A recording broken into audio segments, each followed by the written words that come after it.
આપણે કલ્પના કરીએ કે દુનિયામાં એક એવો ટાપુ છે જ્યાં લોકોની ડિક્શનરીમાં નિવૃત્તિ અથવા રિટાયરમેન્ટ જેવો કોઈ શબ્દ જ નથી.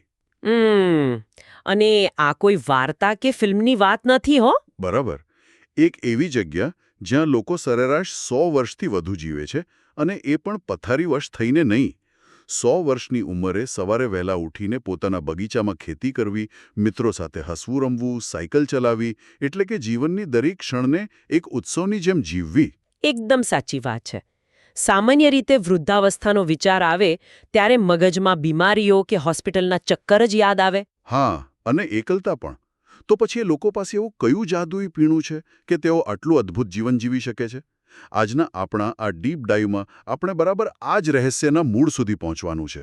આ ચર્ચાનો આધાર છે હેક્ટર ગાર્સિયા અને ફ્રાન્સિસ્ક મિરાલેસ દ્વારા લખાયેલું પુસ્તક ઇકિગાઈ, એક લાંબી અને ખુશહાલ જિંદગી જીવવાની જાપાની રીત. આ ખરેખર એક એવો વિષય છે જે આજના આધુનિક અને દોડધામવાળા જીવનમાં એકદમ જરૂરી છે. બિલકુલ. આપણો ઉદ્દેશ્ય માત્ર આ જાપાની ફિલોસોફી જાણવાનો જ નથી, પણ આની પાછળનું વિજ્ઞાન શું છે અને તેને રોજિંદા જીવનમાં કેવી રીતે ઉતારી શકાય તે સમજવાનો છે. એટલે આ સમગ્ર જીવનશૈલીના કેન્દ્રમાં એક બહુ જ નાનકડો પણ શક્તિશાળી શબ્દ રહેલો છે, અને એ છે ઇકિગાઈ. ઇકિગાઈ? હા, જો આ શબ્દના મૂળમાં જઈએ તો તેનો અર્થ થાય છે જીવન જીવવાનો હેતુ, અથવા વધુ સરળ ભાષામાં કહીએ તો સવારે પથારીમાંથી ખુશીથી ઉઠવા માટેનું કારણ. અચ્છા, એટલે કે એક પર્પસ? એક્ઝેક્ટલી. જાપાની સંસ્કૃતિ એવું માને છે કે દરેક વ્યક્તિની અંદર એક ઇકિગાઈ છુપાયેલી જ હોય છે.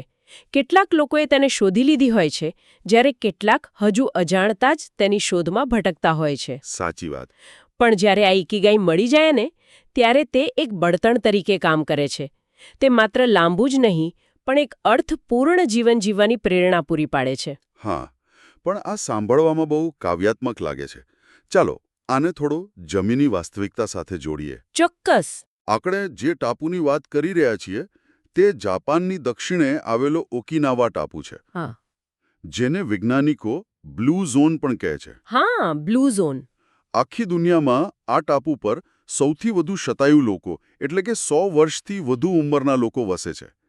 હવે જ્યારે કોઈ વ્યક્તિ 100 વર્ષ જીવે ત્યારે સૌથી પહેલો વિચાર એ જ આવે કે આ તો સારા ડીએનએ અથવા જીનેટિક્સની કમાલ હશે.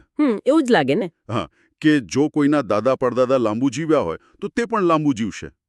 તો શું આ માત્ર કોઈ ભૌગોલિક ભેટ છે કે પછી તેની પાછળ કોઈ બીજું લોજિક છે? જો, આ એક બહુ જ સામાન્ય ગેરસમજ છે કે લાંબુ આયુષ્ય માત્ર ડીએનએ પર આધારિત છે. અચ્છા. વૈજ્ઞાનિકોએ જ્યારે ઓકિનાવાલા લોકોનો અભ્યાસ કર્યો ત્યારે એક આશ્ચર્યજનક વાત સામે આવી. લાંબા આયુષ્યમાં જીનેટિક્સનો ફાળો માત્ર 20 થી 30% જ હોય છે. અરે વાહ, માત્ર 20 થી 30%? હા, બાકીનો 70 થી 80% આધાર જીવનશૈલી અને આસપાસના સામાજિક માળખા પર રહેલો છે. જો આપણે મોટા ચિત્ર સાથે આને જોડીએ તો ઓકિનાવામાં 2 ખૂબ જ શક્તિશાળી જાપાનીઝ ખ્યાલો કામ કરે છે. કયા કયા? પહેલો ખ્યાલ છે ઇચારીબા ચોડે. ઇચારીબા ચોડે. આનો અર્થ એ થાય છે કે દરેક વ્યક્તિ સાથે ભાઈ કે પરિવારના સભ્ય જેવો જ વ્યવહાર કરવો, પછી ભલે તે વ્યક્તિ સાથે પહેલીવાર જ મુલાકાત કેમ ન થઈ રહી હોય. હા, આ કોઈ ઉપરછલ્લો વિવેક નથી, પણ એક ઊંડી ભાવના છે. ત્યાં કોઈ અજાણ્યું લાગતું જ નથી. જરા ઉભા રહો. આજના આધુનિક શહેરી જીવન સાથે આની સરખામણી કરીએ ને તો આ વાત પચાવવી થોડી અઘરી છે. બિલકુલ. મોટા શહેરોમાં તો વર્ષોથી એક જ બિલ્ડિંગમાં રહેવા છતાં લોકો પડોશીને પણ ઓળખતા નથી હોતા. હા, એ જ તો મોટી સમસ્યા છે અત્યારે. અને અહીં એક આખા ટાપુ પર લોકો પરિવાર જેવો વ્યવહાર કરે છે. આનાથી તો એકલતા કે લોનલીનેસ જેવો કોઈ પ્રશ્ન જ ઊભો થતો નથી, ખરું ને? બરાબર. એ જ આનું સૌથી મોટું જમા પાસું છે. મેડિકલ સાયન્સ હવે સાબિત કરી ચૂક્યું છે કે એકલતા એ દિવસની 15 સિગારેટ પીવા જેટલી જ હાનિકારક છે. બાપરે, 15 સિગારેટ? હા, અને આ એકલતાને દૂર કરવા માટે ઓકિનાવાના લોકોનો બીજો સૌથી શક્તિશાળી ખ્યાલ આવે છે, જેને મોઆઈ કહેવાય છે. મોય? મોઆઈ એટલે લોકોનો એક એવો અનૌપચારિક સમૂહ કે ગ્રુપ જેઓ સામાન્ય હિતો ધરાવે છે અને આજીવન એકબીજાની સાથે રહે છે. પરંતુ આ માત્ર રવિવારે ભેગા થઈને ગપ્પા મારવા માટેનું ગ્રુપ નથી હો. તો આ એક અત્યંત મજબૂત આર્થિક અને ભાવનાત્મક સુરક્ષા કવચ છે. આર્થિક સુરક્ષા કવચ યા એટલે કે તેઓ એકબીજાને નાણાકીય રીતે પણ ટેકો આપે છે? હા, અને તે બહુ વ્યવસ્થિત રીતે થાય છે. આ મુઆઈના સભ્યો દર મહિને એક નાની રકમની બચત ભેગી કરે છે. અચ્છા. હવે જો ગ્રુપનો કોઈ સભ્ય મુશ્કેલીમાં મુકાય, તેના વ્યવસાયમાં નુકસાન થાય અથવા કોઈ હેલ્થ ઇમરજન્સી આવે તો આખો સમૂહ તે ભેગી કરેલી રકમથી તેની પડછે ઊભો રહે છે. અરે વાહ, આ તો બહુ જ સરસ વ્યવસ્થા છે. બિલકુલ. આનાથી વ્યક્તિના મનમાં એક અદ્ભુત મનોવૈજ્ઞાનિક અસર થાય છે. મગજને સતત એ સંકેત મળતો રહે છે કે હું એકલો નથી, મુશ્કેલી આવશે તો મારા લોકો મારી સાથે છે. હા, ટેન્શન જ ન રહે. એક્ઝેક્ટલી. અને આ ભાવના જ મગજમાં કોર્ટિસોલ નામના સ્ટ્રેસ હોર્મોનનું લેવલ એકદમ નીચું લાવી દે છે. હું સમજી ગયો. અને જ્યારે શરીરમાં કોર્ટિઝોલ ઓછું હોય ત્યારે હૃદયરોગ, બ્લડ પ્રેશર અને ડાયાબિટીસ જેવી બીમારીઓ આપોઆપ દૂર રહે છે. આ ખરેખર એક જબરદસ્ત મિકેનિઝમ છે. સામાજિક સુરક્ષા સીધી રીતે શારીરિક સ્વાસ્થ્યમાં પરિણમે છે. પણ હવે ઉંમર વધવાની પ્રક્રિયાની વાત કરીએ ને તો સામાન્ય રીતે હંમેશા શરીરને જ કેન્દ્રમાં રાખવામાં આવે છે. કે સાંધા ઘસાય અને નબળાઈ આવે. હા, પરંતુ આ સ્રોતમાં ન્યુરોલોજિસ્ટ શ્લોમો બ્રેઝિનિત્સનો એક બહુ અગત્યનો સંદર્ભ આપવામાં આવ્યો છે, જે આખી વાતને મગજ તરફ લઈ જાય છે. બરાબર. તેમના મતે ઉંમર વધવા પાછળ મગજની નિષ્ક્રિયતા વધુ જવાબદાર છે. મગજને યુવાન રાખવા માટે તેને સતત નવી માહિતીઓ અને નવા પડકારો આપવા જ પડે છે. સાચી વાત. જો એક જ પ્રકારના રૂટીનમાં ફસાઈ જવાય તો મગજ ઓટો પાયલટ મોડ પર જતું રહે છે. તેને કશું નવું વિચારવાની જરૂર નથી પડતી અને ધીમે ધીમે તે કામ કરવાનું ધીમું પાડી દે છે. આ ન્યુરોપ્લાસ્ટિસિટીનો બહુ મહત્વનો સિદ્ધાંત છે. હા. એ જ રીતે મગજને સક્રિય રાખવા માટે નવી પરિસ્થિતિઓ અને નવા અનુભવોની જરૂર પડે છે. એટલે કંઈક નવું શીખવું પડે. હા. જ્યારે કોઈ નવી ભાષા શીખવામાં આવે કે પછી માત્ર ઓફિસ જવાનો રસ્તો જ બદલવામાં આવે ને ત્યારે મગજને નવા ન્યુરલ કનેક્શન્સ બનાવવા પડે છે. આ પ્રક્રિયા મગજને વૃદ્ધ થતા અટકાવે છે. બરાબર. આ ઉપરાંત શારીરિક સ્તરે જોતા આધુનિક સમયનું બેઠાડું જીવન અને કાયમી તણાવ એટલે કે ક્રોનિક સ્ટ્રેસ આપણા કોષોને અંદરથી તોડી નાખે છે. આપણા ડીએનએના છેડે ટેલોમેરસ હોય છે. આ ટેલોમેરસ વિશે મેં સાંભળ્યું છે. શું આને આપણે પેલા બૂટની દોરીના છેડે લગાવેલા પ્લાસ્ટિકના નાના કવર સાથે સરખાવી શકીએ? હા, એકદમ સચોટ ઉદાહરણ. બૂટની દોરીના છેડે જે પ્લાસ્ટિકની કેપ હોય છે તે દોરીને વિખેરાઈ જતી અટકાવે છે. ટેલોમેરસ બરાબર એવું જ કામ આપણા ડીએનએ માટે કરે છે. ઓહ, અચ્છા. જ્યારે પણ કોષનું વિભાજન થાય ત્યારે આ ટેલોમેરેસ થોડા ટૂંકા થાય છે. પરંતુ જ્યારે કોઈ વ્યક્તિ સતત તણાવમાં જીવે છે ત્યારે શરીરમાં રાસાયણિક ફેરફારો થાય છે જે આ ટેલોમેરેસને ખૂબ જ ઝડપથી ટૂંકા કરી નાખે છે. અરે બાપરે. અને જ્યારે આ કેપ સાવ ઘસાઈ જાય ત્યારે કોષો વૃદ્ધ થઈને નાશ પામે છે, જેની સીધી અસર ઉંમર પર દેખાય છે. તો અહીં એક ખરેખર રસપ્રદ વાત આવે છે. એક તરફ આપણે કહીએ છીએ કે મગજને યુવાન રાખવા પડકારો આપવા જોઈએ અને બીજી તરફ વિજ્ઞાન કહે છે કે તણાવ અને સ્ટ્રેસ ટેલોમેરેસને ટૂંકા કરે છે. હા. તો શું જો કોઈ પડકાર જ લેવામાં ન આવે, એકદમ આરામદાયક કોઈ પણ પ્રકારના ટેન્શન વગરનું નિવૃત્ત જીવન જીવવામાં આવે તો શું લાંબુ જીવી શકાય? અહીં જ સૌથી મોટો ટ્વિસ્ટ આવે છે.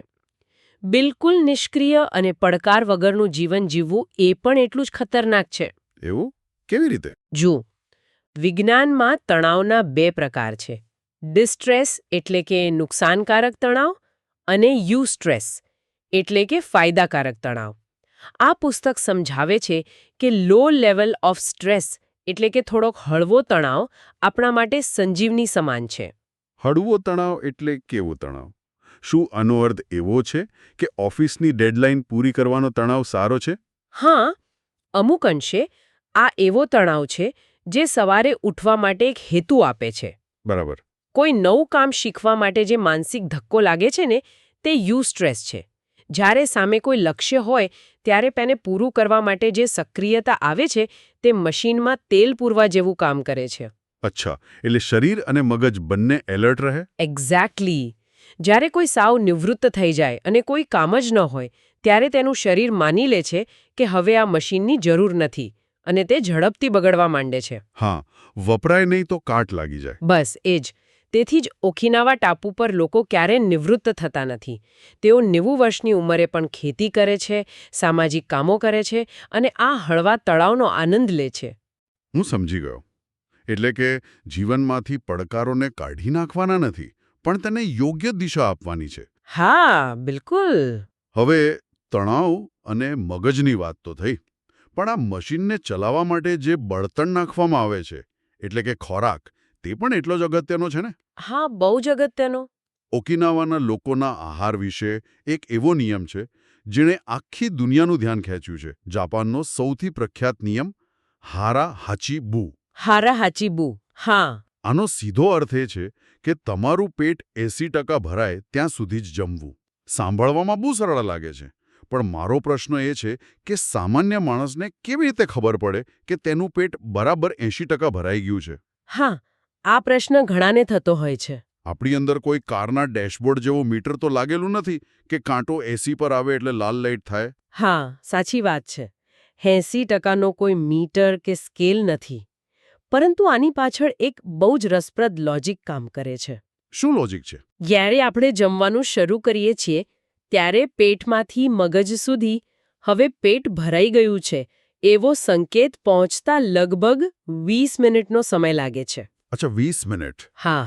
અને મોટાભાગના લોકો આ 20 મિનિટમાં જ જરૂર કરતાં ઘણો વધારે ખાઈ લેતા હોય છે. હા, ઝડપથી જમવાની આદત હોય એટલે. બરાબર.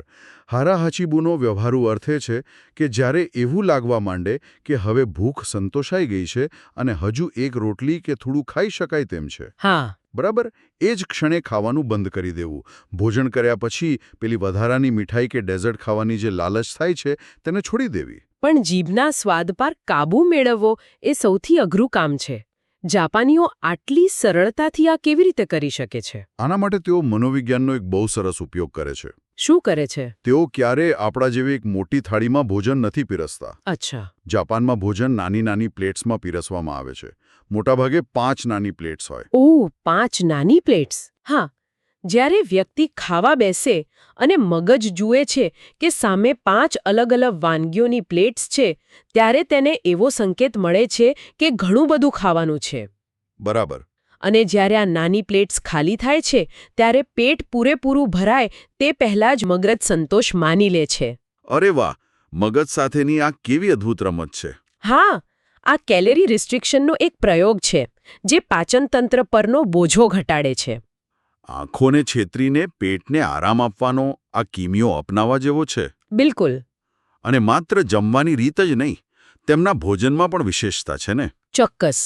ઓકિનાવાના લોકોના ખોરાકમાં મુખ્યત્વે ટોફુ, શક્કરિયા, અઠવાડિયામાં 3 વાર માછલી અને પુષ્કળ શાકભાજી હોય છે. તેઓ ખાંડ અને મીઠું બહુ જ ઓછું ખાય છે. તેમનો ખોરાક એન્ટીઓક્સિડન્ટ્સથી ભરપૂર હોય છે. જે ફ્રી રેડિકલ્સ સામે લડે છે, બરાબર? એક્ઝેક્ટલી. જે વૃદ્ધાવસ્થા માટે જવાબદાર મુખ્ય તત્વો છે. ચાલો, તો શારીરિક બળતણ અને સામાજિક સુરક્ષાની વાત સ્પષ્ટ થઈ ગઈ. હા. તું જો સવારે ઉઠીને કંઈક કરવા માટેનું કોઈ લક્ષ્ય જ ન હોય, કોઈ અર્થ જ ન હોય, તો આ બધું નકામું બની રહે છે. એકદમ સાચી વાત છે. અહીં પુસ્તક મનોવિજ્ઞાન તરફ વળે છે અને લોગોથેરાપી તથા મોરિતા થેરાપીની ચર્ચા કરે છે, જે મને બહુ જ રસપ્રદ લાગ્યો. હા, વિક્ટર ફ્રેન્કલનું કામ આમાં બહુ મહત્વનું છે. હા, વિક્ટર ફ્રેન્કલ. જેઓ ખુદ નાઝીઓના કોન્સન્ટ્રેશન કેમ્પમાંથી બચીને આવ્યા હતા. તેમણે લોગોથેરાપી વિકસાવી. લોગોઝ એટલે અર્થ. અચ્છા. આ થેરાપી એ સિદ્ધાંત પર કામ કરે છે કે માણસની સૌથી મોટી પ્રેરણા પૈસા કે સત્તા નથી, પણ તેના જીવનનો અર્થ છે. બરાબર. જ્યારે જીવન જીવવાનું કારણ હોય ત્યારે માણસ ગમે તેવી પીડામાંથી રસ્તો કાઢી શકે છે. લોગોથેરાપી લોકોને આ જ અર્થ શોધવામાં મદદ કરે છે. આ તો પશ્ચિમી મનોવિજ્ઞાનની વાત થઈ, પરંતુ જાપાનની પોતાની મોરિતા થેરાપી આનાથી પણ એક ડગલું આગળ જાય છે. હા, અહીં સૌથી રસપ્રદ બાબત આવે છે. કારણ કે પશ્ચિમી વેશોની થેરાપીઓમાં મોટે ભાગે એવું શીખવવામાં આવે છે કે તમારી નકારાત્મક લાગણીઓને કંટ્રોલ કરો, ખરાબ વિચારોને મગજમાંથી કાઢી નાખો. બરાબર. પરંતુ શોમા મોરિતા દ્વારા વિકસાવવામાં આવેલી મોરિતા થેરાપીનો અભિગમ સાવ વિપરીત છે. તે કહે છે કે લાગણીઓને કંટ્રોલ કરવાનો પ્રયાસ જ છોડી દો. હા, આ સમજવા માટે અત્યંત સૂક્ષ્મ બાબત છે. આપણે મોટે ભાગે એવો માનીએ છીએ કે જો ગુસ્સો આવે કે ડર લાગે તો તરત જ તેને દબાવી દેવો જોઈએ. હા, સામાન્ય રીતે આપણે એવું જ કરીએ છીએ. પણ મોરિતા થેરાપી શીખવે છે કે લાગણીઓ એ કુદરતી છે. તે વાતાવરણ જેવી છે જે બદલાતી રહે છે. તેને દબાવવાને બદલે તેનો સ્વીકાર કરવો જોઈએ. આ મુદ્દાને સમજવા માટે સ્રોતમાં આપેલી પેલા ગધેડાની વાર્તાનો ઉલ્લેખ કરવો જ રહ્યો. હા, એ બહુ જ સરસ વાર્તા છે. ધારો કે એક ગધેડાને થાંભલા સાથે દોરડાથી બાંધેલો છે. હવે તે બંધાયેલો હોવાને કારણે ગુસ્સામાં આવે છે અને છૂટવા માટે તરફડિયા મારે છે. મોટ ઉદાહરણ છે. આપણી નકારાત્મક લાગણીઓ, ડર કે ચિંતાઓનું પણ બરાબર આવું જ છે. એટલે જો ચિંતા થવી એ દોરડું છે. પણ જ્યારે આપણે એવું વિચારીએ છીએ કે મને ચિંતા કેમ થાય છે, મારે ચિંતા ન કરવી જોઈએ, ત્યારે આપણે પેલા ગધેડાની જેમ ગોળ ગોળ ફરીને દોરડાને વધુ કડક કરી રહ્યા છીએ. ઓહ, હું સમજી ગયો. મોરિતા થેરાપી બહુ સીધી વાત કરે છે. ભલે ડર લાગે, ભલે દુઃખ થાય, તેને એક મહેમાનની જેમ આવવા દો અને સ્વીકારો. લાગણીઓને પસાર થવા દો. બિલકુલ. અને પછી સૌથી મહત્વનો પ્રશ્ન પૂછો, મારે અત્યારે શું કરવાની જરૂર છે? મારે અત્યારે શું કરવાની જરૂર છે? આ એક વાક્ય તો આખી પરિસ્થિતિ બદલી નાખે એવું છે. હા, કારણ કે તે તમને વર્તમાનમાં લાવી દે છે. સાચી વાત. ભૂતકાળના પસ્તાવા કે ભવિષ્યના ડરને બાજુ પર મૂકીને સીધું વર્તમાનમાં. ભલે મનમાં હજારો વિચારો ચાલતા હોય, પણ અત્યારે જો કામ પર જવાનું છે તો જાઓ. અત્યારે જો રસોઈ કરવાની છે તો કરો. એક્ઝેક્ટલી.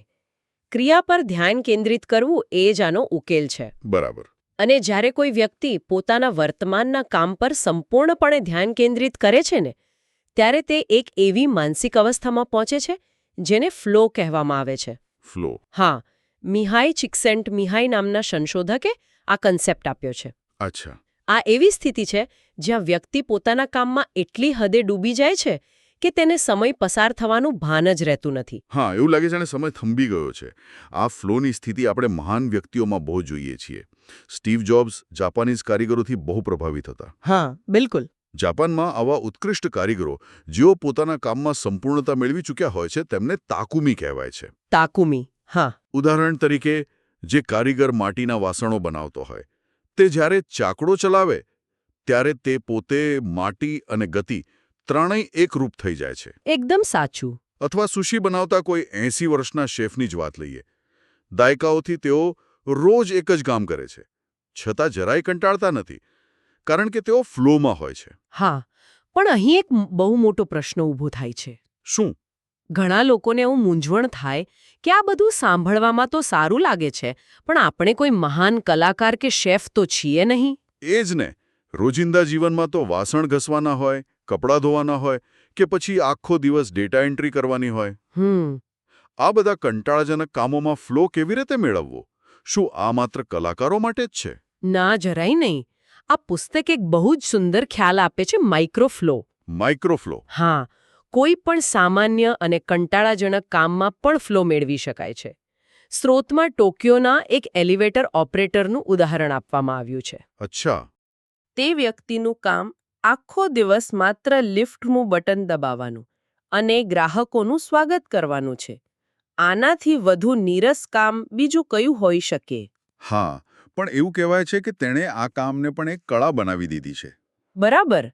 તેણે આ નાના અને વારંવાર થતા કામને એક સુંદર નૃત્ય જેવું બનાવી દીધું છે. ગ્રાહકને આવકારવાની નમ્ર સ્ટાઇલ, બટન દબાવવાની ચોક્કસ અદા, આ બધું તે એટલી તન્મયતાથી કરે છે કે જોવાવાળા પણ આશ્ચર્યચકિત થઈ જાય. ઓહ, અદ્ભુત. જ્યારે આપણે કોઈ પણ સામાન્ય કામને પૂરા ધ્યાનથી કરીએ છીએ ને, ત્યારે આપણે માઇક્રોફ્લોમાં પ્રવેશી જઈએ છીએ. કામ શું છે તે મહત્વનું નથી, પણ તે કઈ રીતે કરવામાં આવે છે તે નક્કી કરે છે. આ એક બહુ જ મોટી દ્રષ્ટિ છે.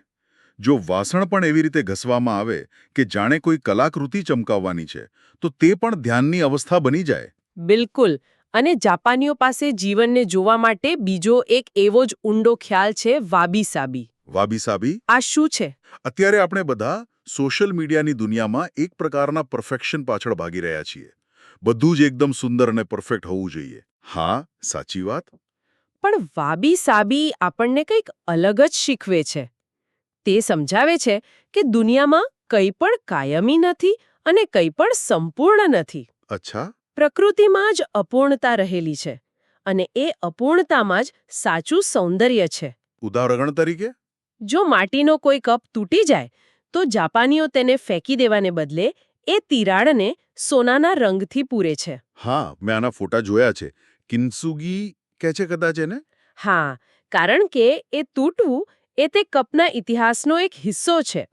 આ જ રીતે આપણા જીવનમાં રહેલી ખામીઓને સ્વીકારીને તેમાં સુંદરતા જોવી તે વાબેસાબી છે. બહુ જ સુંદર વિચાર છે આ તો. અને આની જ સાથે જોડાયેલો બીજો એક ખ્યાલ છે, ઇચિગો ઇચીએ. ઇચિગો ઇચીએ એટલે કે આ ક્ષણ અત્યારે જ છે? બિલકુલ. આ ક્ષણ અત્યારે જ અસ્તિત્વમાં છે અને તે ફરી ક્યારેય પાછી નહીં આવે. જો મિત્રો સાથે ચા પીતા હોઈએ તો એ જ સમય ક્યારેય પુનરાવર્તિત નહીં થાય. બરાબર. તેથી ભૂતકાળના બોજમાં દબાયેલા રહેવાને બદલે વર્તમાનની આ ક્ષણને પૂરેપૂરી રીતે જીવી લેવી જોઈએ. આ જ ઇકિગાઈની સાચી શરૂઆત છે. જીવન ખરેખર સરળ જ છે. તો આજના આ સ્રોત પરથી જો આપણે લાંબા અને ખુશાલ જીવનના કેટલાક નિયમો તારવવા હોય તો તે બહુ સ્પષ્ટ છે. હંમેશા સક્રિય રહેવું, મગજ અને શરીર બંનેને ચાલતા રાખવા.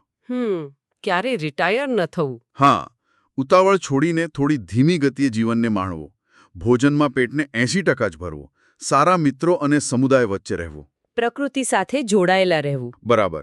અને મોરિતા થેરાપી પ્રમાણે લાગણીઓને સ્વીકારીને કામ પર ધ્યાન આપવું. અને સૌથી અગત્યનું, તમારી અંદર રહેલી તમારી પોતાની ઇકિગાઈને ઓળખવી. બિલકુલ. આ નિયમો માત્ર લાંબા આયુષ્ય માટે જ નહીં, પણ એક સાર્થક જીવન માટેની માર્ગદર્શિકા છે. સાચી વાત છે.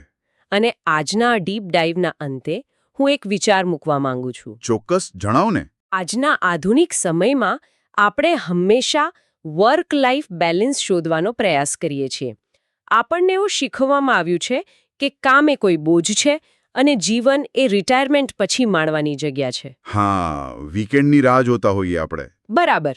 પરંતુ જો કોઈ વ્યક્તિ પોતાની સાચી ઇકિગાઈ શોધી લે તો શું એવું ન બની શકે કે તેણે કામ અને આનંદને ક્યારે અલગ પાડવાની જરૂર જ ના પડે? અરે વાહ. કદાચ પૃથ્વી પર સૌથી લાંબુ આયુષ્ય એ લોકોનું નથી હોતું જેઓ જલ્દી પૈસા કમાઈને નિવૃત્તિ લઈ લેવા માંગે છે, પરંતુ એ લોકોનું હોય છે જેઓ પોતાના કામને જ એક ઉત્સવ બનાવી દે છે. આ ખરેખર બહુ જ ઊંડો અને મગજના તાર ઝણઝણાવી દે તેવો વિચાર છે. જો કામ જ ઉત્સવ બની જાય તો પછી રિટાયરમેન્ટના કોઈ કાલ્પનિક ટાપુની શોધવાની જરૂર જ ક્યાં રહે છે? કારણ કે શાંતિ અને ખુશીનો ટાપુ આપણે આપણી અંદર જ બનાવી લીધો હશે. રોજિંદા જીવનની અપૂર્ણતામાં સુંદરતા જોવી અને વર્તમાનની ક્ષણને પૂરી સભાનતાથી જીવવી એ જ કદાચ સાચું 100 વર્ષનું રહસ્ય છે. આજના આ સેશનમાં આટલી રસપ્રદ વાતો સમજવા બદલ અને આ ચર્ચામાં જોડાવા બદલ ખૂબ ખૂબ આભાર. ફરી એક નવા વિષય અને નવા પુસ્તકના પાનાઓ સાથે મળીશું. ત્યાં સુધી વર્તમાનને જીવતા રહીએ.